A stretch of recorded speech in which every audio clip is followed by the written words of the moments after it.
Today, Chris McDonell returns to Executive Report. Chris is the founder and CEO of the McDonell Consulting Group, and he's going to discuss how the workforce can stay engaged and productive in the coming year. So hit that like button, subscribe, and enjoy the show.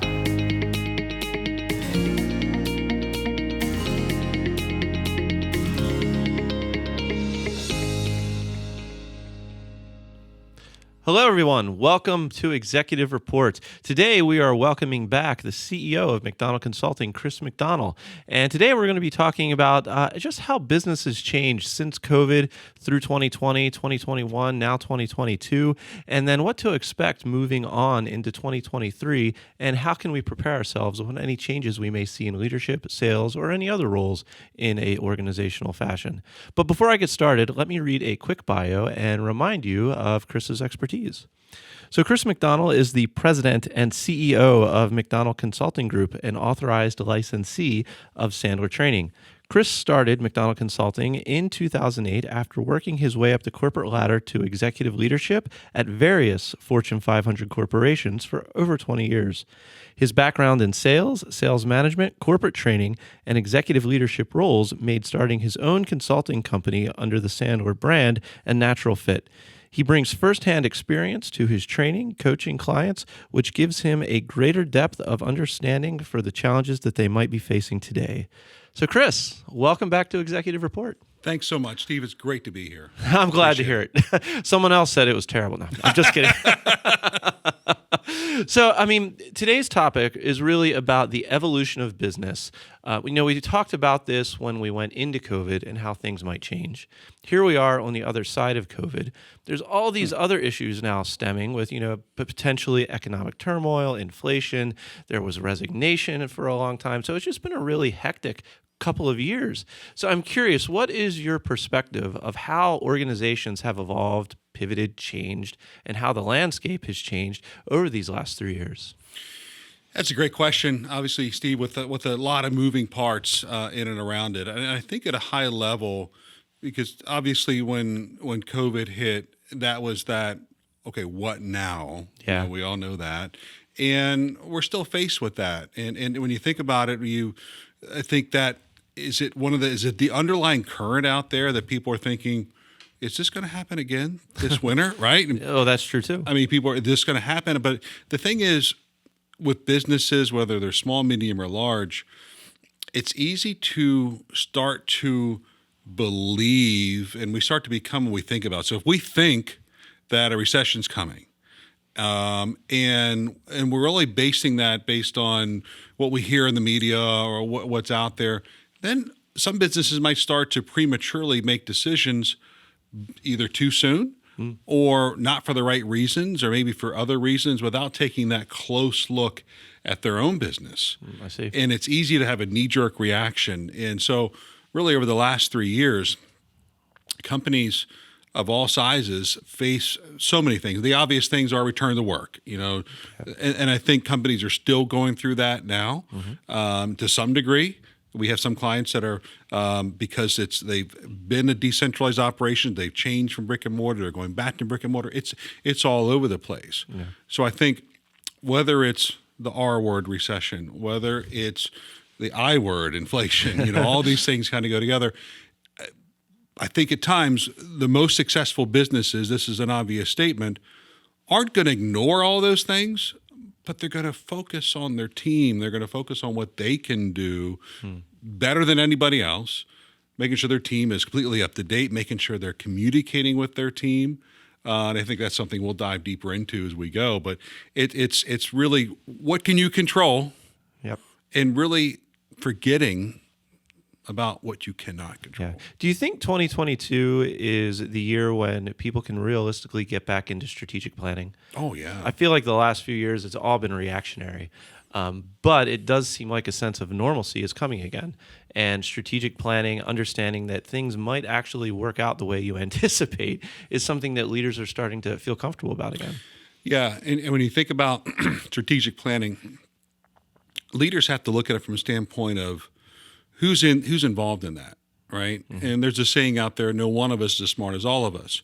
So I've seen a lot of leaders, they're saying, okay, we used to have these off-site meetings. We go here with the executive leadership team, which is great. That makes sense. But how far, leaders are saying now, how far should we go into the organization to get feedback? Should we bring people in from the front line to say, what are you hearing from the customer? Oh, yeah. Right? Which makes a lot of sense. Instead of making these decisions, kind of in this ivory tower, if you will. Yeah. And of course, there will always be decisions had to be made at very high levels, but to get the voice of the customer, to get the word on the street for strategic planning, wow, what a great time to get different voices and people involved in that process. Yeah, absolutely. And you had mentioned something to me a while back. I think you said it was skip meetings. Yeah, Is skip that level correct? meetings. Yeah. So can you explain a little bit more about what that is and why it's so beneficial? Absolutely. And I was first exposed to those back in my corporate days, back at Citigroup and Morgan Stanley, where I remember we first moved to Dallas back in 97. Don't date yourself here. Yeah, a little bit. And I remember I knew what they were, but it didn't really occur to me the effectiveness of them. And it was at the time, it was the executive vice president that skipped the senior VP that I reported to at the time and set up meetings with myself and other people, not for a witch hunt or say, hey, what's going on? But it was designed to get a feel for that next level.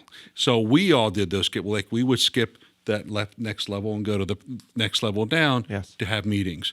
And there's so many different ways to do it. A lot of times leaders won't do it because of the time and that fear that, well, I might be upsetting the other leaders. What do they think? I'm trying to get information. You know what I mean? So there's just all those different things. So full transparency is key when you do those. Got it. And I think that's kind of the idea behind that TV show that was created years ago, Undercover Boss. Right? They would basically go undercover to try and understand what people on the front lines and what their employees on the front lines were going through. And sometimes that can reveal some very uncomfortable moments. Without a doubt. Without a doubt. Especially those who aren't afraid to be transparent. Exactly. Because you hear the dirty laundry and you hear the things that maybe you don't want to hear. But that's important in a lot of cases. Absolutely. And what do you do with that information once you hear it? Exactly. So I know one of the things that a lot of organizations are trying to work through is people are starting to fall back into older habits or bad habits, and they want to make sure that in the coming year they're starting fresh and starting new again. And is all of that done through these types of skip level meetings? It can be, yeah. Okay. And you want the atmosphere to be one of comfort. Yeah. One that you can speak up and talk about, and actually career planning and talking about what that next level is. Now, obviously, depending on the company size, a company of the size of 5 people, a skip level meeting it's pretty much all the time. Well, true, yeah, that would make sense. Because you're always talking to, but a company of 100+ people, et cetera, then it takes on more meeting. But the thing is, one of my mentors told me a long time ago, and might have mentioned this on the previous podcast, what you ignore becomes more.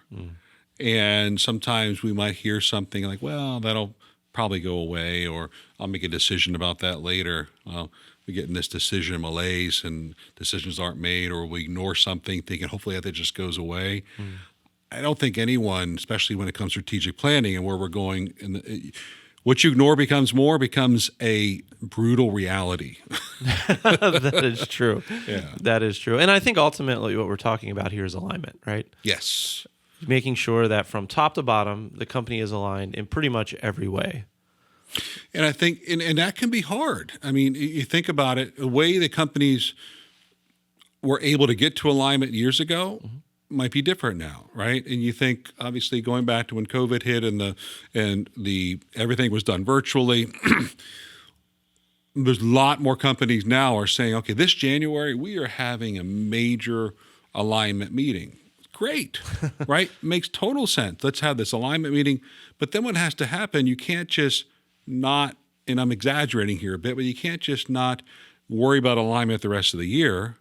And then the next January say, all right, let's have our alignment meeting. And then it's like, well, we weren't aligned this whole past January. It becomes a buzzword. Exactly. Not an actual measurable. Having everyone involved in that process and especially, alignment around change, right? And with change, there's a lot of things that can happen around change, and understanding the why behind the change, et cetera. Yeah. Well, I do know that one of the changes companies are seeing right now is the cost of everything. I was meeting with a friend of mine who owns a software development company just last week, and he told me that he has entry-level people that were making, six-figure salaries, 100,000, 110,000.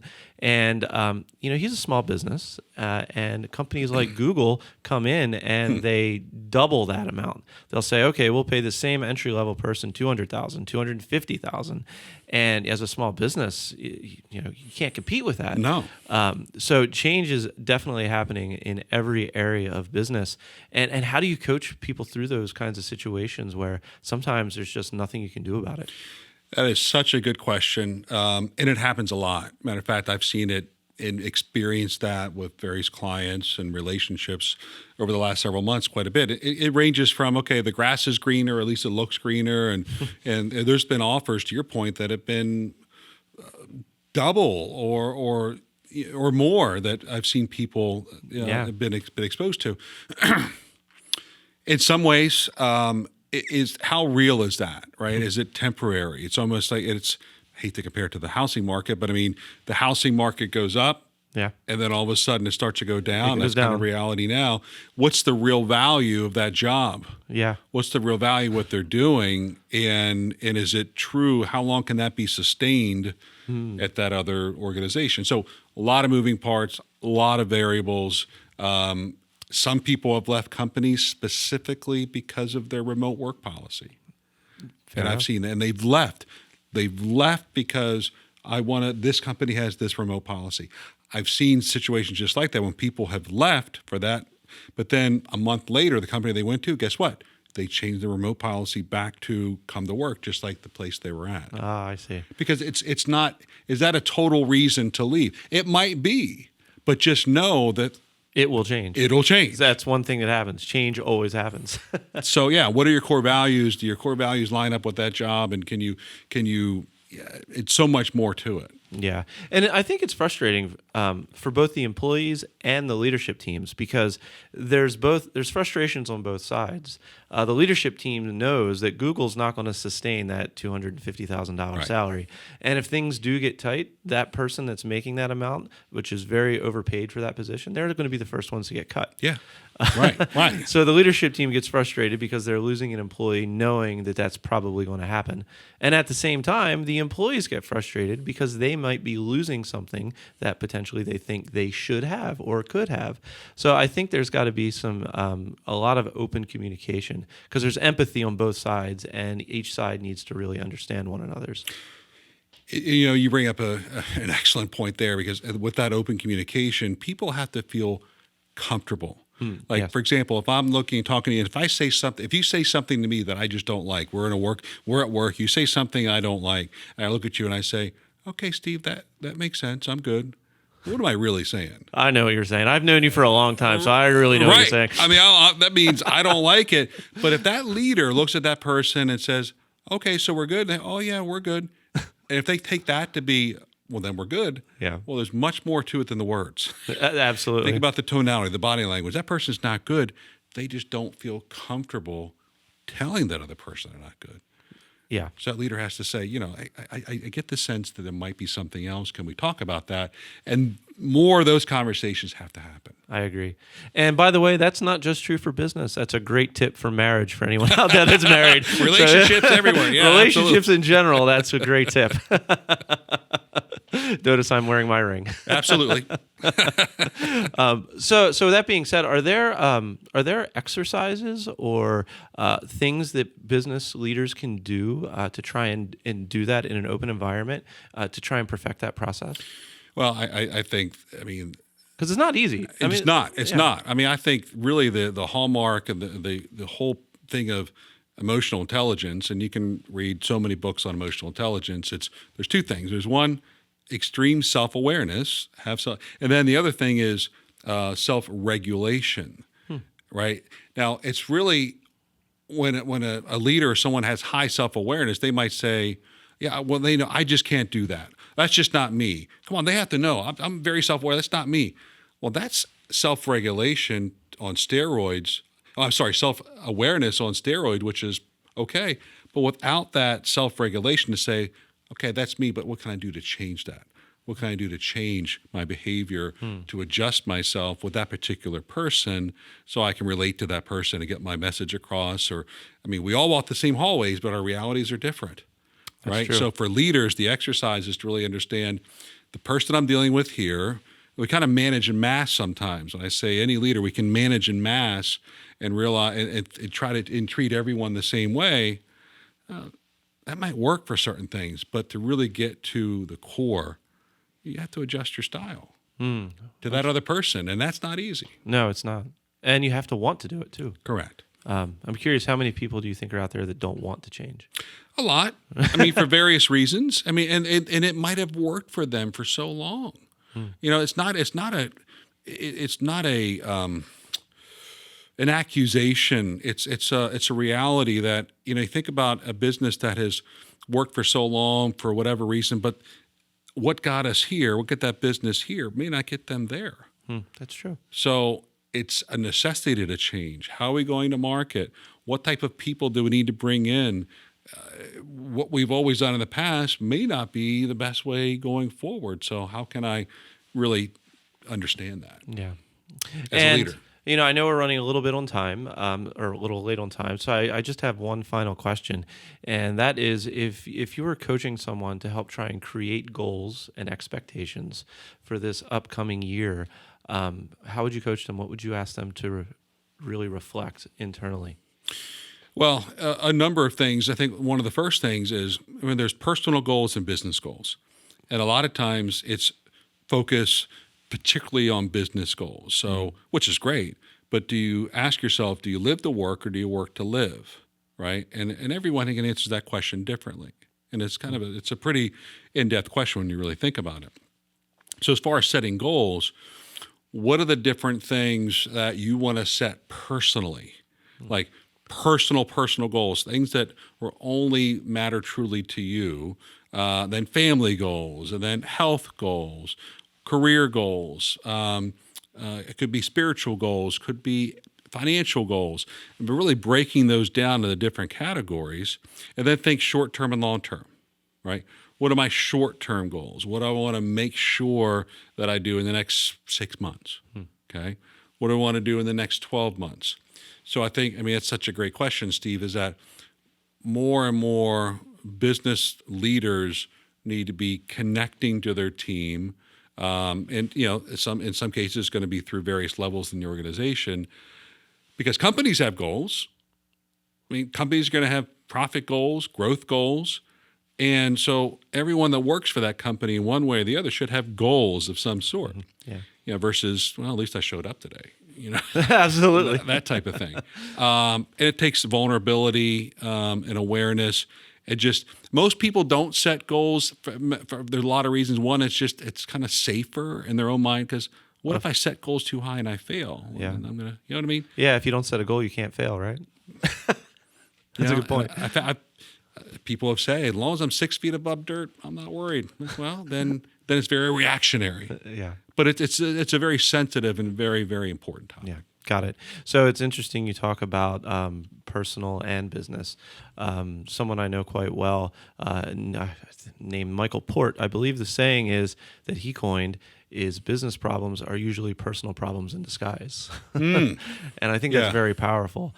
Extremely powerful. Yeah. So anyhow, so obviously your organization helps businesses, entrepreneurs, leaders through a lot of these things. If someone wanted to reach out to you and learn more about what you do and how you do it, how can they reach out to you?